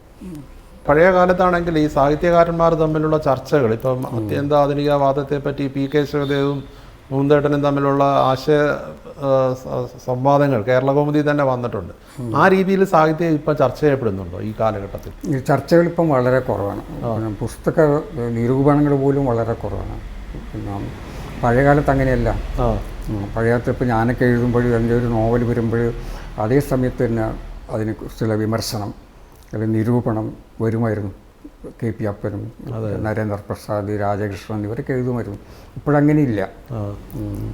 ഇപ്പം നിരൂപണം ചില ഫോക്കസുകളുടെയും ക്ലിക്കുകളുടെയും ഭാഗമായി മാറിയും തോന്നിയിട്ടുണ്ട്. അല്ല, നിരൂപണത്തിന് ഇപ്പം പിന്നെ അവർ പല നിരൂപകരെന്നോട് പറഞ്ഞത് അവർക്കിപ്പം അവർ ബുദ്ധിമുട്ടി എഴുതിയാൽ അത് പ്രസിദ്ധീകരിക്കാനാണല്ലോ എന്നാണ്, സ്പേസ് ഇല്ല എന്നാണ്, സാഹിത്യ വിമർശകർക്ക് സ്പേസ് ഇല്ല എന്നുള്ള അങ്ങനെ നമ്മൾ കുറേ പേരോട് പറഞ്ഞിട്ടുണ്ട്.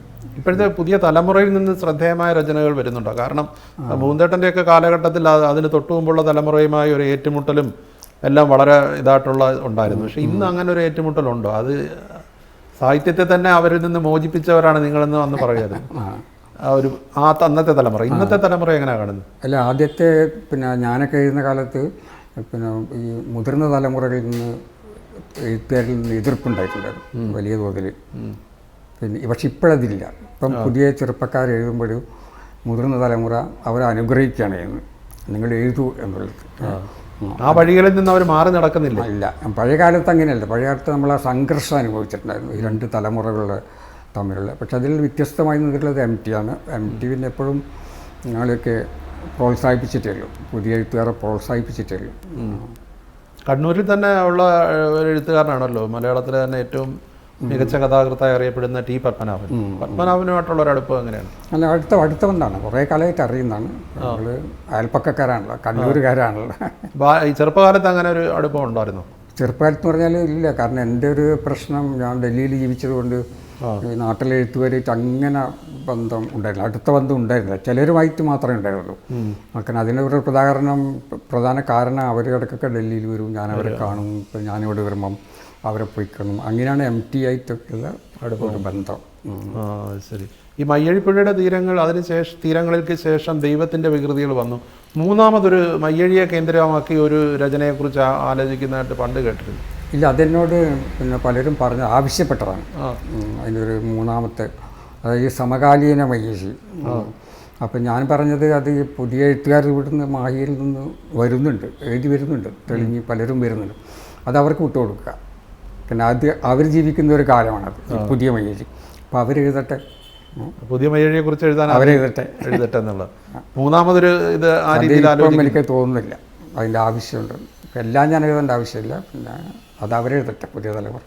ഇപ്പം നിങ്ങൾ എന്ന് പറഞ്ഞ ഇപ്പോൾ 1.5 വർഷം മുമ്പ് വന്നതാണ് ആ രചന. അതിലും നിങ്ങൾ ഒരു ക്യാരക്ടർ ഉണ്ണികൃഷ്ണൻ എന്ന് പറയുന്നത് ആണെങ്കിലും അതിലെന്തെങ്കിലും ഒരു എല്ലാം സമൂഹത്തിൻ്റെ ഒരു വീക്ഷണത്തിൽ നിന്നാണ് വരുന്നതെങ്കിലും നിങ്ങൾ ആരാണ് ശരിക്കും? എല്ലാവരും, എല്ലാ വായനക്കാരും നിങ്ങൾ അവർന്ന് പറയുന്നതിന് പകരം അയാളെന്നോ അദ്ദേഹമെന്നോ അവനെന്നോ പറയുന്നതിന് പകരം നിങ്ങൾ എന്ന് പറഞ്ഞാൽ എല്ലാവരും. അപ്പോൾ അതുകൊണ്ടല്ല എന്നോട് പലരും പറഞ്ഞത്, ഒരാളത് പുസ്തകം വായിക്കുമ്പോൾ പിന്നെ ഈ നോവലിസ്റ്റ് അയാളോട് സംസാരിക്കുന്നത് പോലെ തോന്നുന്നു.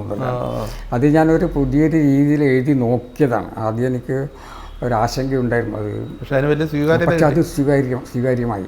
അത് എത്ര എളുപ്പമല്ല ഈ നിങ്ങൾ എന്ന് പറഞ്ഞ് എഴുതുമ്പോഴുണ്ടല്ലോ. പിന്നെ അങ്ങനെ ഒരു ആഖ്യാന ശൈലി പിന്നെ ആരും ഉപയോഗിച്ചിട്ട് എൻ്റെ അറിവിലില്ല. അപ്പം അത് വലിയൊരു റിസ്ക്കായിരുന്നു. അതൊരു വലിയ നവീകരണമാണ്. അത് റിസ്ക്കായിരുന്നു. അപ്പം പക്ഷെ അത് ആദ്യത്തെ അധ്യായം പിന്നെ വായിച്ചപ്പോൾ തന്നെ നല്ല പ്രതികരണം ഉണ്ടായി എന്ന് ആക്ഷേപിപ്പ് പറഞ്ഞു. പിന്നീട് എനിക്കതൊരു എൻ്റെ ആശങ്ക മാറി. സിനിമയുടെ കാര്യം എടുത്തു കഴിഞ്ഞാൽ ഇപ്പോൾ പല ദൈവത്തിൻ്റെ വികൃതികൾ, അതിൽ അൽഫോൺസ് അച്ഛനെയാണ് അതിൽ സംവിധായകൻ മുഖ്യ കഥാപാത്രമാക്കിയത്. അതിൽ മൂന്തേട്ടൻ തന്നെ അതിലുള്ള ചില അഭിപ്രായ വ്യത്യാസം നേരത്തെ പറഞ്ഞിട്ടുണ്ട്. എന്തുകൊണ്ട് മയ്യഴിപ്പുഴ അതിയുടെ തീരങ്ങളിൽ സിനിമയാക്കാൻ അനുവദിക്കുന്നില്ല? അല്ലെങ്കിൽ ആരെങ്കിലും അപ്രോച്ച് ചെയ്തിട്ട്? അല്ല, ആദ്യം എനിക്കതിൽ വലിയ താല്പര്യം ഉണ്ടായിരുന്നില്ല. ഞാൻ വെച്ചത് നോവലായിട്ട് തന്നെ അവിടെ കടന്നുള്ളട്ടെ. അതിപ്പം പിന്നെ ഞാൻ ആലോചിച്ചു, പ്രായമൊക്കെ ആയില്ല, ഇനിയിപ്പോൾ എൻ്റെ കാലശേഷം അതിന് എന്ത് സംഭവിക്കുമെന്നറിയില്ല. അതുകൊണ്ട് ഇപ്പം ആരെങ്കിലും എനിക്ക് മാനസികമായിട്ട് അടുപ്പമുള്ള ആരെങ്കിലും വന്നു കഴിഞ്ഞാൽ അത് കൊടുക്കാം, അങ്ങനെ ചിന്തിച്ചു. അതുകൊണ്ടാണ് ഇപ്പം അതിനെക്കുറിച്ച് ആലോചിക്കുന്നത്. ആരെങ്കിലും സമീപിച്ചിട്ടുണ്ടോ? അതാണ് ഇപ്പോൾ രഞ്ജിത്തായിരുന്നു അവസാനമായിട്ട് സമീപിച്ചിരുന്നു. അതിനെപ്പറ്റി ഇങ്ങനെ ആലോചിച്ചുകൊണ്ടിരിക്കുന്നതേ ഉള്ളൂ. ഇപ്പോൾ ഫ്രഞ്ച് എംബസിയിലെ ജീവിതം അത് ലോക സാഹിത്യത്തിൽ വലിയ രീതിയിൽ അത് നിരീക്ഷിക്കാനുള്ള ഒരു അവസരം കിട്ടിയില്ലേ? മയ്യഴിപ്പുഴയുടെ തീരങ്ങളിൽ ഫ്രഞ്ചിലേക്കും വിവർത്തനം ചെയ്തു അല്ലേ? അതിൽ പിന്നെ വിവർത്തനം വന്നിട്ടുണ്ട്. പല ഭാഷകളിലും വന്നതിൽ ഫ്രഞ്ചിൽ വന്നിട്ടുണ്ട്, ഫ്രഞ്ച്, ഇംഗ്ലീഷ്. അത് ഫ്രഞ്ച് എംബസി ഒരു സാഹിത്യത്തെ പുഷ്ടിപ്പെടുത്തിയ ഒരു ഇതാണ്, സാഹിത്യ ചിന്തകളെ. അല്ല, അത് വളരെ എഴുത്തുകാരനെ പ്രചോദിപ്പിക്കുന്ന ഒരു അന്തരീക്ഷമാണ് അവിടെ ഉള്ളത്. അവർക്ക് എഴുത്തുകാരുടെയൊക്കെ വലിയ ബഹുമാനമാണ്. എഴുത്തുകാർ പിന്നെ ഇതുണ്ടല്ലോ, പത്രപ്രവർത്തകർ, പിന്നെ അങ്ങനെയുള്ള ആളുകളോട് അവർക്ക് വലിയൊരു താല്പര്യമാണ്. ഫ്രാൻസിൽ പോയാൽ നമുക്ക് മനസ്സിലാവും. മൂന്നേട്ടൻ ഫ്രാൻസിലാണ് ജനിച്ചത്. ഞാൻ ജനിക്കുമ്പോഴും മയ്യഴി ഫ്രാൻസിൻ്റെ ഭാഗമായിരുന്നു. അതെ അതെ അതെ. മയ്യഴി പിന്നെ മണിയമ്പത്ത് മുകുന്ദൻ ആനവാതുക്കൽ മയ്യഴി, അതായിരുന്നു അന്നത്തെ മേൽവിലാസം അല്ലേ? ആനവാതുക്കളുടെ ഒരു കഥ എന്താണ്? ആനവാതുക്കൽ എന്നുള്ളത് അവിടെ ഈ ആനകൾ പോകുമ്പോൾ അവിടെ വിശ്രമിക്കുന്ന ഒരു സ്ഥലമാണ്, ആനകൾ കെട്ടിയിരുന്ന ഒരു സ്ഥലമായിരുന്നു. അങ്ങനെയാണ് ആ പേര് വന്നത്. ഫ്രഞ്ച് സാഹിത്യത്തിലേക്ക് തന്നെ തിരിച്ചു വന്നാൽ സോറത്തിൻ്റെ ഒരു സ്വാധീനം ഒരു കാലഘട്ടത്തിൽ വളരെയധികം മലയാളത്തിലടക്കമുണ്ട്. പല പ്രാദേശിക ഭാഷകളിൽ നിന്നും നോബൽ സമ്മാനം ലഭിക്കുന്നുണ്ട്, പല പ്രാദേശിക ഭാഷകളിലെ എഴുത്തുകാർക്ക്. പക്ഷേ നമ്മുടെ ശക്തമായ കഥകളും നോവലുകളും ഒക്കെ ഇറങ്ങിയ ഭാഷയാണ് നമ്മുടേതും. എന്തുകൊണ്ടാണ്? വിവർത്തനത്തിന്റെ അഭാവമാണോ അതോ മറ്റെന്തെങ്കിലും കാരണമാണോ ലോക സാഹിത്യത്തിൽ ആ ലെവലിലേക്ക് ഉയരാത്തത്? അല്ല, അതിന് പല കാരണങ്ങളുണ്ട്. അപ്പം പ്രധാനമായിട്ടുള്ളത് വിവർത്തനത്തിൻ്റെ ഒരു പ്രശ്നമായിരുന്നു. പക്ഷെ ഇപ്പം നമുക്ക് വളരെ നല്ല വിവർത്തകരുണ്ട്. അടുത്ത കാലത്തായിട്ട് നല്ല വിവർത്തകരുണ്ട്. പഴയ കാലത്ത് ഈ വിവർത്തനത്തെക്കുറിച്ചുള്ള സങ്കല്പം തന്നെ വേറെയായിരുന്നു. അതായത് ശരിയായ ഇംഗ്ലീഷിൽ എഴുതുക. ഒരു വിവർത്തനം എന്ന് പറഞ്ഞു കഴിഞ്ഞാൽ അത് അതിന് വ്യാകരണവും അതൊക്കെ. പക്ഷെ ഇപ്പോഴത് മാറി. ഇപ്പം നമ്മൾ വിവർത്തനം എന്ന് പറയുന്ന ഒരുതരം പുനഃസൃഷ്ടിയാണ്. അങ്ങനെയുള്ള പിന്നെ വിവർത്തനങ്ങൾ ധാരാളം വരുന്നുണ്ട്. ഇപ്പം നമ്മൾ അടുത്ത കാലത്തായിട്ട് എത്ര നമുക്ക് ഈ സാഹിത്യ സമ്മാനങ്ങൾ കിട്ടിയില്ല ഇംഗ്ലീഷ് വിവർത്തനങ്ങൾ. ഇപ്പോൾ ക്രോസ് വേർഡ് പുരസ്കാരം, മറ്റ് JCB പുരസ്കാരം. JCB പുരസ്കാരം 4 വർഷത്തിനുള്ളിൽ 3 നമുക്കാണ് മലയാളത്തിന് കിട്ടിയത്. അപ്പോൾ നമുക്ക് വലിയ പ്രതീക്ഷയുണ്ട്. 25 ലക്ഷം രൂപ പൈസയുടെ മാത്രമല്ല അത് അത്ര അങ്ങനെയുള്ള ഒരു പുരസ്കാരം കിട്ടുമ്പോൾ ഈ കൃതി ലോക ശ്രദ്ധയിൽപ്പെടും. അതാണ് ഇതിൻ്റെ വലിയൊരു മെച്ചം. അപ്പോൾ അങ്ങനെയാണെങ്കിൽ പിന്നെ ഈ നോബൽ സമ്മാനം എന്നൊക്കെ പറഞ്ഞാൽ നമുക്ക് ഇങ്ങോട്ട് നമ്മളെ വിളിച്ചിട്ട് തരില്ല കേട്ടോ. അതിൻ്റെ പിന്നിൽ വലിയ പരിശ്രമങ്ങളുണ്ട്.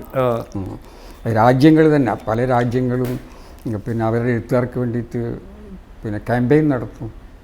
നമ്മളതൊന്നും ചെയ്യുന്നില്ലല്ലോ. അങ്ങനൊന്നുമില്ല. സാഹിത്യ അക്കാദമികൾ പക്ഷേ ആ ലെവലിൽ പ്രവർത്തിക്കുന്നില്ല. അല്ല, സാഹിത്യ അക്കാദമിക്ക് നമ്മുടെ അക്കാദമിയുടെ പരിമിതി തന്നെ ഒരുപാട് ഭാഷകൾ. എത്ര ഭാഷകളാണ് നമ്മൾ എഴുതുന്നത്. ഇപ്പോൾ ഫ്രാൻസ് പോലുള്ള രാജ്യത്തിന് എളുപ്പമാണത്. ഒരു ഭാഷയിലാണ് അവർ എഴുതുന്നത്, എളുപ്പമാണത്. നമുക്കിപ്പോൾ 22 24 എത്ര ഭാഷകളിലാണ് നമ്മൾ എഴുതുന്നത്. അപ്പോൾ ഇത് അക്കാദമിക്കൊക്കെ ഇങ്ങനെയുള്ളൊരു രാജ്യത്തുണ്ടല്ലോ, ഇത്രയും ഈ വൈവിധ്യമുള്ള ഒരു രാജ്യത്ത് അക്കാദമിക്ക് ഇങ്ങനെ പ്രവർത്തിക്കാനും പ്രൊമോട്ട് ചെയ്യാനും ബുദ്ധിമുട്ടാണത്. പിന്നെ പക്ഷേ ഇപ്പം നമ്മൾ തന്നെ നമ്മുടെ പ്രസാധകർ കുറേ ശ്രമിക്കുന്നുണ്ട്. അതായത് നല്ല നോവലുകളൊക്കെ കണ്ടെത്തുകയും പിന്നെ വിവർത്തനം ചെയ്യിക്കുകയും അങ്ങനെ ചെയ്യുന്നുണ്ട്. പിന്നെ ഈ ഒരു കാലം ആ പ്രതീക്ഷ വരുന്നുണ്ട്. എനിക്ക് തോന്നുന്നത് ഇപ്പം നമ്മൾ അറിയിക്കുന്ന ഇന്ത്യൻ ഭാഷകളിൽ ഒരുപക്ഷെ ഏറ്റവും നന്നായിട്ടുള്ള എഴുതുന്നവർ നമ്മുടെ ഭാഷയിലാണുള്ളത്. ഇപ്പം മറ്റ് ഭാഷകളിൽ ഇപ്പം മറാത്തി ഭാഷകളൊക്കെ ഉണ്ട്. പക്ഷെ അതിലൊക്കെ ഏറ്റവും വലിയ എഴുത്തുകാരെന്ന് പറഞ്ഞാൽ നമ്മൾ സാമൂഹ്യ പ്രതിബദ്ധതയുള്ള എഴുത്തുകാരാണ്. സമൂഹത്തിൻ്റെ പ്രശ്നങ്ങളാണ് അവർ എഴുതുന്നത്. അപ്പം ഈ നോബൽ പ്രൈസിൻ്റെ ഒരു പ്രശ്നം അവരതൊന്നും നോക്കില്ല കേട്ടോ. ലിറ്റററി മൂല്യം നോക്കത്തുള്ളൂ. അല്ല, അതിന് ലിറ്ററി എന്നല്ല, അതിൻ്റെ ആയിട്ടുള്ള ഒരു മാനുഷിക മൂല്യങ്ങൾ. അല്ലാതെ നമ്മളെപ്പോലെ അമിതമായിട്ടുള്ള രാഷ്ട്രീയ പിന്നെ ബോധം അവർ വെച്ച് പുലർത്തുന്നത് അത് അവരുടെ മാനദണ്ഡങ്ങളിലൊന്നല്ല. അവരുടെ അവർ പരിഗണിക്കുന്നത് എപ്പോഴും നല്ലൊരു രചന. പക്ഷെ അതിൽ രാഷ്ട്രീയമാകാം. പക്ഷെ രാഷ്ട്രീയത്തിന് വേണ്ടി ഒരു കൃതിയെ നമ്മൾ ഉപയോഗിക്കുന്ന രീതിയാണ് നമ്മുടെ നാട്ടിലുള്ളത്. അതിനെ അവർ അംഗീകരിക്കില്ല. ഈ ഒരു രീതിയിലുള്ള മാറ്റം മലയാള സാഹിത്യത്തിൽ വരുന്നുണ്ടോ? അത് വരണം. ഇപ്പോൾ ഇത് കുറേശ്ശായിട്ട് വരുന്നുണ്ട്. ഇതുവരെയുള്ള വെച്ചാൽ പ്രകടമായിട്ടുള്ള പിന്നെ രാഷ്ട്രീയമായിരുന്നു കഥകളിൽ നോവൽ. അതിപ്പോൾ കുറേശ്ശായിട്ട് മങ്ങി പോവുകയും ഇപ്പം രാഷ്ട്രീയം രചനയുടെ ഉള്ളിലേക്ക് ഇറങ്ങിപ്പോയി അത് ആ ഒരു രീതിയിലേക്ക് വരുന്നുണ്ട്. അത് നമുക്ക് പ്രതീക്ഷ നൽകുന്നുണ്ട്. രാഷ്ട്രീയം വേണം, പക്ഷെ അതേസമയത്ത് തന്നെ നമ്മുടെ രചന രാഷ്ട്രീയം പറയാനുള്ള ഒന്നല്ല കേട്ടോ. പേരെടുത്ത് പറയാവുന്ന പുതിയ തലമുറയിലെ എഴുത്തുകാരെ ഉണ്ടോ? പുതിയ തലമുറയിൽ ഉണ്ട്, നന്നായിട്ട് എഴുതുന്നുണ്ട്. എനിക്കിപ്പോൾ അങ്ങനെ പേരെടുത്ത് പറയാൻ ബുദ്ധിമുട്ടുണ്ട്. പക്ഷേ ഇപ്പം എൻ്റെ തൊട്ടയൽപ്പക്കത്തുള്ള വിനോയ് തോമസ് ഉണ്ട്, കണ്ണൂരിലുണ്ട്. അങ്ങനെ കുറേ പേരുണ്ട് നന്നായിട്ട് എഴുതുന്നവരുണ്ട്. മൂന്തേട്ടൻ്റെ കാലത്ത് മൂന്തേട്ടന് ഏറ്റവും ആകർഷണം അല്ലെങ്കിൽ ഏറ്റവും ഇഷ്ടപ്പെട്ട എഴുത്തുകാരൻ ആരായിരുന്നു അങ്ങനെ പറയാമെങ്കിൽ? മലയാളത്തിലാണ് അല്ല, മലയാളത്തിൽ എനിക്ക് പിന്നെ MT ഉണ്ടായിരുന്നു, ഉറൂബ് ഉണ്ടായിരുന്നു, കുറേ പേരുണ്ട്, ബഷീർ ഉണ്ടായിരുന്നു, അവരൊക്കെ ഇഷ്ടപ്പെട്ടിരുന്നു. ദാസൻ ജനിച്ചപ്പോൾ വെള്ളിയാങ്കല്ലിൽ നിന്നൊരു തുമ്പി മയ്യഴിയിലേക്ക് പറന്നു. ആത്മാവുകൾ തുമ്പികളായി ഇപ്പോഴും പറന്ന് നടക്കുന്നുണ്ടോ മയ്യഴിയിൽ? അല്ല, അത് ഒരു വിശ്വാസമായിരുന്നല്ലോ അന്ന്. കൂടുതൽ അത് നമ്മുടെ ഈ മുക്കുവ സമുദായത്തിലുള്ളവരായിരുന്നു അവിടെ പോയിരുന്നത് വെള്ളിയാങ്കല്ലിൽ. ഇന്നത്തെ പോലെയല്ല, അന്ന് അവർ അവിടെ പോകുന്നത് ചില അനുഷ്ഠാനങ്ങളൊക്കെ കർമ്മങ്ങളൊക്കെ നിർവഹിച്ച്, അപ്പോൾ അങ്ങനെയാണ് അവിടെ പോയിരുന്നത്. അല്ലാതെ വെറുതെ പോവില്ല, ചില പൂജാവിധികളും ഒക്കെ ഉണ്ട്. കാരണം അത് അവർക്ക് അങ്ങനെ ഒരു സ്ഥലമാണ്. പിന്നെ അതുകൊണ്ട് അങ്ങനെ കുറേ അനുഷ്ഠാന കർമ്മങ്ങളൊക്കെ നിർവഹിച്ച് പോകുന്ന ഒരു സ്ഥലമായിരുന്നു. അപ്പം പിന്നീടത് മാറി. ഇപ്പോഴത് ആളുകൾ ഈ പിന്നെ മോട്ടോർ ബോട്ട് വന്നുകൊണ്ട് ഇഷ്ടംപോലെ അവിടെ പോകാൻ തുടങ്ങി. അതോടുകൂടി അതിൻ്റെ ആ ഒരു നമ്മളൊക്കെ നോവലിൽ പറയുന്ന ആ ഒരു പരിവേഷം, ആത്മീയത, ആത്മാവ്, അതൊന്നും ഇപ്പോഴില്ല. കാരണം ആർക്കും അവിടെ പോകാം കേട്ടോ. ഒരു ബോട്ടിൽ വാടകയ്ക്ക് എടുത്തുകൊണ്ട് എത്രയോ പേരങ്ങനെ പോകുന്നുണ്ട്. പിന്നെ അവിടെ പോകാം, അവിടെ കാണാം. അങ്ങനെ വരുന്നതോടുകൂടി അതിൻ്റെ ആ ഒരു നിഗൂഢതയുണ്ടല്ലോ, അതിൻ്റെ ആത്മീയത, അതൊക്കെ ഇല്ലാതായിട്ട് പണ്ടൊരു നിഗൂഢമായിട്ടുള്ളൊരു സ്ഥലമായിരുന്നു. അവിടെ പോകാൻ കഴിയില്ല ആർക്കും. അങ്ങനെയുള്ളൊരു വെള്ളിയാങ്കല്ലാണ് മയ്യഴിപ്പുഴ തീരങ്ങളിലുള്ളത്. ഇപ്പോഴത്തെ വെള്ളിയാങ്കല്ലല്ല. പക്ഷേ എന്നോട് പറഞ്ഞത് അവിടെ ഞാനിവരവിടെ പോയിട്ടില്ല, പോകാൻ ആഗ്രഹമില്ല. ഇവിടെ മനസ്സിൽ അപ്പോൾ അവർ പറഞ്ഞത് അവിടെ ഉണ്ടെന്നാണ്, തുമ്പികളുണ്ടെന്ന് പറയുന്നുണ്ട്. വീട്ടിൽ നിന്ന് തന്നെ രാഘവേട്ടൻ കഥകൾ എഴുതി. ഒപ്പം പഠിച്ച ഗംഗാധരൻ എന്ന് പറയുന്ന അദ്ദേഹം ആദ്യം അതിനു മുമ്പ് കഥ എഴുതി പ്രസിദ്ധീകരിച്ചു. പക്ഷേ ആ കൂട്ടത്തിൽ നിന്ന് ഏറ്റവും ഉന്നതിയിലേക്ക് ഉയർന്നത് എം മുകുന്ദനായിരുന്നു. അതേ എങ്ങനെ വെച്ചാൽ കുറേ പേര് ഏതൊരു സമയത്ത് കുറേ പേര് എഴുതുന്നുണ്ടാവും. അതിൽ 1-2 പേരാണ് മുകളിൽ എത്തുകയുള്ളൂ. ചിലർ കുറച്ച് മുകളിലേക്ക് പോകും, പിന്നെ വീണു പോകും. ചിലർ തീരെ മുകളിലേക്ക് പോയില്ല, പിന്നെ മുകളിലെത്തിയിട്ട് വീണു പോകുന്നവരുണ്ട്. അപ്പോൾ അവസാനം അതിജീവിച്ച് നിൽക്കുന്നത് വളരെ കുറച്ച് പേരായിരിക്കും. അവരാണ് നമ്മൾ അറിയുന്ന എഴുത്തുകാർ. പക്ഷേ കൊഴിഞ്ഞു പോയ അതിൻ്റെ പിന്നിൽ കുറേ അധ്വാനം വേണം. എഴുത്തുകാരാകുന്നതിൽ എളുപ്പമല്ല. ഫ്രഞ്ച് പുരസ്കാരം ഷെവലിയർ ബഹുമതി അടക്കം കിട്ടി. ഇപ്പോൾ എഴുത്തച്ഛൻ പുരസ്കാരം അടക്കം, ക്രോസ് വേർഡ് നമ്മൾ നേരത്തെ സൂചിപ്പിച്ച JCB അടക്കമുള്ള എല്ലാ പുരസ്കാരങ്ങളും കിട്ടി. എന്താണ് മനസ്സിലുള്ള ഒരു ആഗ്രഹം? അങ്ങനെയൊന്നുമില്ല. പിന്നെ എഴുതണമെന്ന് ആഗ്രഹമുണ്ട്, കഴിയുന്നത്ര എഴുതണമെന്നുണ്ട്. ആരോഗ്യം അനുവദിക്കുന്ന കാലത്തോളം എഴുതണം. എഴുതുക എന്നുള്ളത് പിന്നെ ഒരു തരം ഒരു വിമോചനമാണത്. നമുക്കുള്ള മറ്റു വിധത്തിലുള്ള ഒരുപാട് പ്രശ്നങ്ങൾ നമുക്കുണ്ട്. ജീവിതത്തിലുണ്ടാകുന്ന പ്രശ്നങ്ങൾ, അസ്വസ്ഥതകൾ, അതിൽ നിന്നൊക്കെ രക്ഷപ്പെടാനുള്ള ഒരു വഴിയാണത് എഴുതുക എന്നുള്ളത്. അതൊരു വിമോചനത്തിൻ്റെ പാതയാണ്. വിമോചനമാണത് എഴുത്ത്. ശരിക്കും കുടുംബത്തിൻ്റെ ഒരു പിന്തുണ എന്നുള്ളൊരു ഭാഗ്യം കിട്ടിയിട്ടുണ്ട് അല്ലേ? അതുണ്ട്. അത് നമുക്ക് പിന്നെ അത് ആവശ്യമാണ്. ഞാൻ പിന്നെ എഴുത്തുകാരന് അച്ചടക്കം എഴുതണമെങ്കിൽ അല്പം അച്ചടക്കം വേണം, അല്ലാതെ നമുക്ക് എഴുതാൻ കഴിയില്ല. അരാജകത്വത്തിലേക്ക് പോകാൻ അച്ചടക്കം. ഇപ്പോൾ എനിക്ക് അച്ചടക്കം കിട്ടിയത് എങ്ങനെയാണെന്ന് വെച്ചാൽ എംബസി ജോലി കൊണ്ടാണ്. അവിടെ നമുക്കിങ്ങനെ അച്ചടക്കം ഇല്ലാതെ അവിടെ പോകാൻ ജോലി ചെയ്യാനും പറ്റില്ല. അതുകൊണ്ട് അച്ചടക്കം അവിടെ നിന്ന് കിട്ടിയ കേട്ടോ. അങ്ങനെ കിട്ടി. ഭാര്യ ശ്രീജയടത്തി അവിടെ ഉണ്ടായിരുന്നു, എൻ്റെ കൂടെ തന്നെ ഉണ്ട്. ഒരുപാട് അവിടെ ഏത് സമയം വീട്ടിലേക്ക് അതിക്രമിച്ച് കയറി വരുന്ന സുഹൃത്തുക്കൾ, അതിക്രമിച്ചത് ഞാൻ കടത്തി പറഞ്ഞതേ ഉള്ളൂ, അങ്ങനെ കയറി വരുന്നവർക്കെല്ലാം ഭക്ഷണം വെച്ച് വിളമ്പി അല്ലേ? അത് പിന്നെ അതൊക്കെ ചെയ്തിരുന്നു. മക്കൾ ഇപ്പോൾ രണ്ടുപേരും അമേരിക്കയിലാണ്. അവരവിടെ മകൻ ജോലി ചെയ്യുന്നുണ്ട്, മകൾ കല്യാണം കഴിച്ചു പോയി. അങ്ങനെ പുതിയ രചന എന്താണ് ഇനി ഇപ്പം നിങ്ങൾക്ക് ശേഷം? ഇപ്പം ഞാൻ എൻ്റെ മനസ്സിലൊന്നും കുറേ കാര്യങ്ങളുണ്ട്. എപ്പോഴും മനസ്സിലെ നോവലുകളുണ്ട് കേട്ടോ, 1-2 ഒരുപാടെണ്ണം. അതിങ്ങനെ സമയമെടുത്ത് ഒരു ദിവസം ഒന്ന് പെട്ടെന്ന് അങ്ങോട്ട് പുറത്ത് വരും. അങ്ങനെയാണ്. ഒറ്റ ഇരിപ്പിലാണോ എഴുത്ത്? അതോ ഇല്ല, അങ്ങനെ എഴുത്തിന് പ്രത്യേക രീതിയുണ്ടോ, സമയമുണ്ടോ? ഇല്ല, അങ്ങനെയൊന്നുമില്ല. അല്ല, മുമ്പുണ്ടായിരുന്നു. മുമ്പ് ഈ ഓഫീസിൽ ജോലി ചെയ്യുന്ന കാലത്ത് മുമ്പുണ്ടായിരുന്നു. അതായത് എനിക്ക് സമയം ഇല്ലല്ലോ, രാവിലെ ഓഫീസ് പോകണം. അതുകൊണ്ട് ഞാൻ പുലർച്ചെ 4 മണിക്ക് എഴുന്നേറ്റിരുന്നു. അവിടെയാണ്. പിന്നെ 4 മണിക്ക് എഴുന്നേറ്റ് എഴുതുക, പിന്നെ ഓഫീസിൽ പോകുക, പിന്നെ രാത്രി തിരിച്ചു വരിക. അവിടെയാണ് ഈ ഭാര്യയുടെ പങ്കുന്നുള്ളത്, വീട്ടുകാര്യങ്ങളൊക്കെ നോക്കാൻ വേണ്ടി. അല്ലെങ്കിൽ നമുക്ക് ഓഫീസ്, സാഹിത്യം, വീട് എല്ലാം ഒന്നിച്ച് കൊണ്ടുപോകാൻ ബുദ്ധിമുട്ടായിരിക്കും. പേനയിൽ നിന്ന് കമ്പ്യൂട്ടറിലേക്ക് മാറിയോ അതോ ഇപ്പോഴും പേനയാണോ? അത് ഞാൻ ഈ ഡൽഹി ഗാഥകൾ എഴുതുമ്പോഴാണ് കുറച്ച് ഇതിലേക്ക് മാറിയത്. കാരണം വലിയ നോവൽ എഴുതുമ്പോഴും നമുക്ക് കമ്പ്യൂട്ടർ നല്ലതാണ് ഈ എഡിറ്റിങ്ങിന്. കട്ട് ആൻഡ് പേസ്റ്റ് രീതി ഉണ്ടല്ലോ, അതൊക്കെ ചെയ്യാൻ പറ്റും. ശരിക്കും ആരാണ് ഈ മണിയമ്പത്ത് മുകുന്ദൻ? മണിയമ്പത്ത് കാണുന്ന ഞാൻ തന്നെ. പാവമാണോ? അല്ല അങ്ങനെ ഞാൻ പറയില്ല, പാവാന്ന് പറയില്ല. മാത്രമല്ല അത് കൗശലക്കാരനാണോ? അല്ല, അതിൽ ഞാൻ പറയേണ്ടതല്ല, അത് മിക്കവാറും മറ്റുള്ളവർ പറയേണ്ട ഒന്നാണ്. ഇപ്പം നമുക്ക് ജീവിതത്തിൽ പിന്നെ ഞാൻ നേരത്തെ പറഞ്ഞ പോലെ അത് കഠിനമായിട്ട് അധ്വാനിക്കണം. രണ്ട് വിധത്തിലാണ്. ഒന്ന് നമുക്ക് പ്രതിഭയുണ്ടാവണം, അങ്ങനെ എഴുത്തുകാരൻ്റെ കാര്യം പറയാം. പ്രതിഭയുണ്ടാവണം, കഠിനമായിട്ട് അധ്വാനിക്കണം. ഇത് രണ്ടും കൂടമാണ് എഴുത്തുകാരനാണ്. അത് രണ്ടും ചെയ്തു. അത് രണ്ട് കഴിയുന്നത്ര ചെയ്തിട്ടുണ്ട്. കഠിനമായിട്ട് അധ്വാനിച്ചിട്ടുണ്ട്. പ്രതിഭ എന്നെക്കാളും പ്രതിഭയുള്ള എത്ര ആളുകളുണ്ട്. പക്ഷെ അവർ ആ പ്രതിഭ ഉപയോഗിക്കാൻ കഴിയാതെ പൊലിഞ്ഞു പോകുന്നവരുണ്ട്. ഏതൊരു എഴുത്തുകാരനും ആഗ്രഹിക്കുന്നത് എന്നും വായനക്കാരനൊപ്പം ഉണ്ടാവുക എന്നുള്ളത്. അക്കാര്യത്തിൽ വലിയ സൗഭാഗ്യം ലഭിച്ചില്ലേ? അത് വായനക്കാരന് ഇഷ്ടപ്പെടുന്ന രീതിയിൽ എഴുതിയത് കൊണ്ടാണ്. വായനക്കാർ സ്വീകരിക്കാത്ത ഒരു നോവലിതിൽ അവർ തന്നെ ഉപേക്ഷിക്കും. വായനക്കാരങ്ങനെയാണ്. വായനക്കാർക്ക് എപ്പോഴും വിയോജിപ്പുകളുണ്ടാവും. പക്ഷേ വിയോജിപ്പുകളുണ്ടാകും, അവർ എഴുത്തുകാരനെ വിമർശിക്കും.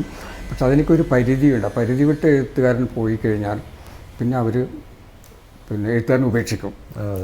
അത് അതിനെക്കുറിച്ചൊന്നും ഞാൻ അങ്ങനെ ചിന്തിക്കാറില്ല. ഞാൻ വിചാരിച്ചത് ഇവർ കഴിഞ്ഞ തവണ നോബൽ പ്രൈസ് കിട്ടിയ ഒരു ഫ്രഞ്ച് എഴുത്തുകാരിയുണ്ട്, ആനി എർണോ എന്ന് പറഞ്ഞ്. അപ്പം അവരോട് ഒരു യുവ സാഹിത്യകാരി ചോദിച്ച് എന്ത് ഉപദേശമാണ് നിങ്ങൾക്ക് തരാനുള്ളത്, അതായത് പുതിയ എഴുത്തുകാർക്ക്. അവർ പറഞ്ഞു, നിങ്ങൾക്കിഷ്ടമുള്ളത് എഴുതൂ, നിങ്ങൾക്കിഷ്ടമുള്ള രീതിയിൽ എഴുതിക്കൊള്ളൂ. പക്ഷെ ഒന്ന് മാത്രം ശ്രദ്ധിച്ചാൽ മതി, നിങ്ങൾ എഴുതുന്നത് സത്യസന്ധമായിരിക്കണമല്ലോ. അതാണ്, സത്യസന്ധമായിരിക്കണം കേട്ടോ. അത് ബാക്കി നിങ്ങളുടെ ഇഷ്ടമാണ്, നിങ്ങൾക്ക് എങ്ങനെ വേണം എഴുതാതിരിക്കാം. പക്ഷെ ഓരോ വാക്കും സത്യസന്ധമായിരിക്കണം. ഞാനത് പാലിച്ചിട്ടുണ്ട്. അതിനാണ് എന്നും ശ്രമിച്ചിട്ടുള്ളത്. അതുകൊണ്ടാണ് എനിക്ക് തോന്നുന്നത് വായനക്കാരനെ ഉപേക്ഷിക്കാത്തത്. അപ്പോൾ മയ്യഴിപ്പുഴയുടെ തീരങ്ങൾ 50 കഴിഞ്ഞിനിയും കാലങ്ങൾ അതിജീവിച്ച് മുന്നോട്ട് പോകട്ടെ. എല്ലാ ആശംസ. നമസ്കാരം, നന്ദി.